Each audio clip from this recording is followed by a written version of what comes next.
مسلمانوں، تمہاری ہیبت ان لوگوں کے دلوں میں اللہ سے بھی بڑھ کر ہے، یہ اس لیے کہ یہ سمجھ نہیں رکھتے۔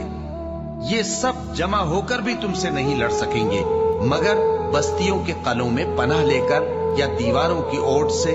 ان کے آپس میں بھی بڑی لڑائی رہتی ہے، تم خیال کرتے ہو کہ یہ اکٹھے ہیں، حالانکہ ان کے دل پھٹے ہوئے ہیں۔ یہ اس لیے کہ یہ بے عقل لوگ ہیں۔ ان کا حال ان لوگوں کا سا ہے جو ان سے کچھ ہی پیشتر اپنے کرتوت کی سزا کا مزہ چکھ چکے ہیں، اور ان کے لیے دکھ دینے والا عذاب تیار ہے۔ منافقوں کی مثال شیطان کسی ہے کہ انسان سے کہتا رہا کہ کافر ہو جا، پھر جب وہ کافر ہو گیا تو کہنے لگا کہ مجھے تجھ سے کچھ سروکار نہیں، مجھ کو تو اللہ رب العالمین سے ڈر لگتا ہے۔